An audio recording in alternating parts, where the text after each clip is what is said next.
Hey, it's Don Thornton. I'm the short sale guy. And ironically enough, I'm doing this video today about, no, from my playlist on Don the Short Sale Guy's YouTube channel, short sale stories. And I want to give you a quick, just a quick overview of how we did a successful short sale from last year.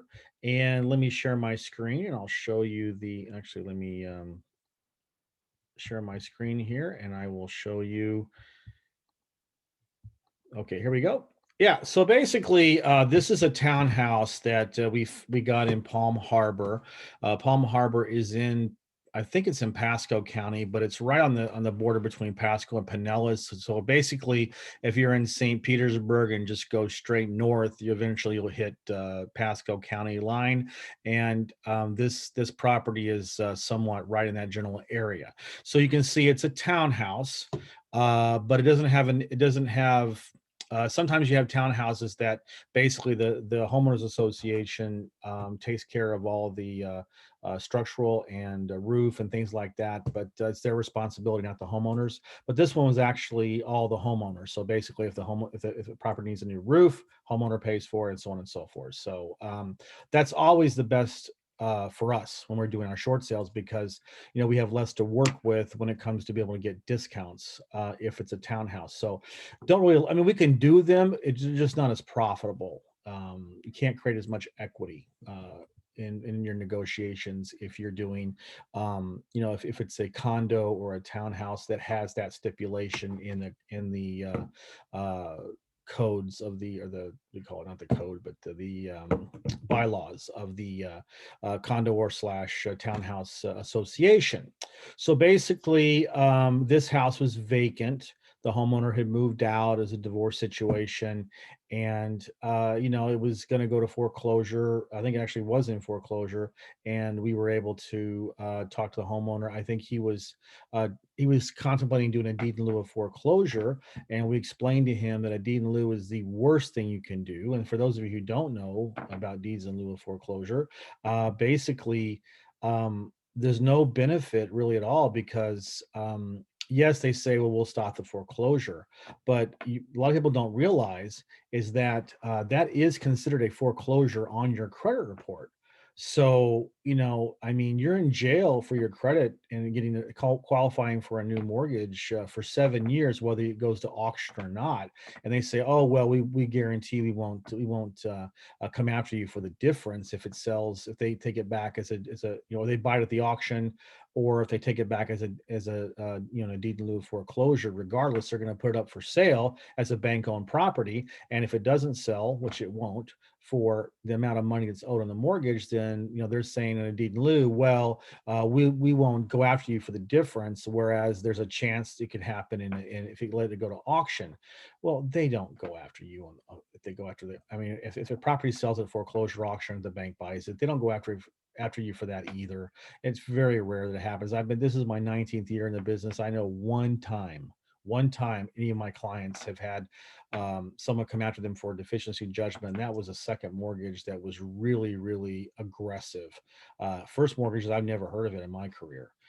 So you don't get that much out of it, and you're getting all the negative and really not much positive. So the nice thing is that I've developed these scripts over the years, and then I teach my students about what to say in these situations, and the homeowner agreed, and we started doing the short sale. Now, understand that, and I think I've mentioned this in previous videos, is that condition of the property is not always the deciding factor on how much money you can make, or uh, how much equity you can create in your negotiations. But it helps, and that's why I tell people, look, it doesn't have to be a piece of crap house. It doesn't have to be doesn't mean that a pristine house you can't make get a good discount either. There's lots of factors involved, of which the condition of the property is part of it, but it helps.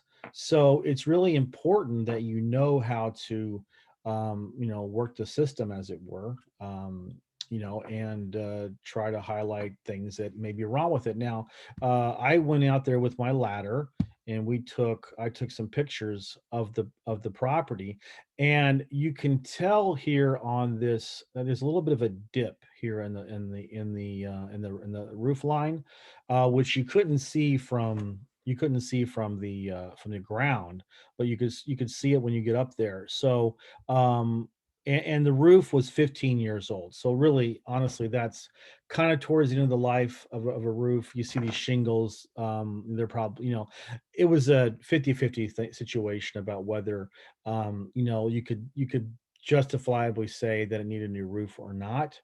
But in our experience, we try to give possibilities. Is like, look, you know what, um, it it's getting direct sunlight for most of the time. That accelerates the deterioration of the roof. Blah blah blah blah blah. So we use this one as a as one of our. Actually, I don't even know if Let me just make sure you're seeing this, okay? Because I just realized maybe you're not seeing this. Let me share my screen again. Um, the roof, okay? So I apologize if you didn't see it the first time, but this is what I was referring to. If I'm repeating myself, I apologize. There's a little bit of a dip here. Okay. So that's what I was talking about when I was talking previously about this roof. So I'm gonna stop my share now. I'm gonna take these images off and go to the next one. So when I got inside, let me share my screen again.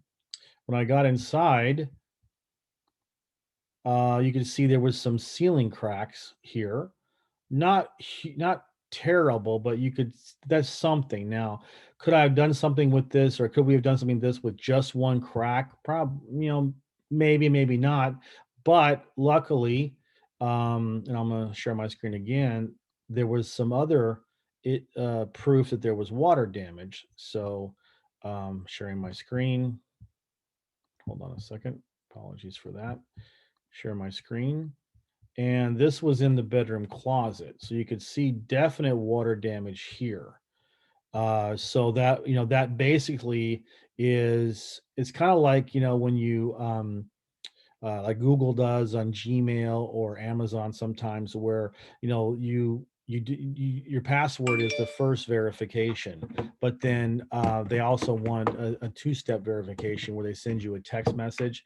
This is kind of like a two-step verification because we've shown that there possibly could be some issues in the roof, and then we have interior pictures that could be used to justify the fact that yes, it needs a new roof. Which with this square footage, I mean, you're talking about close to $20,000. So anyway, that's enough of that. So basically, that's what we did, and we had to do a value dispute. This was easier because there was a second mortgage involved, and the second mortgage is easier to work with than the first mortgage.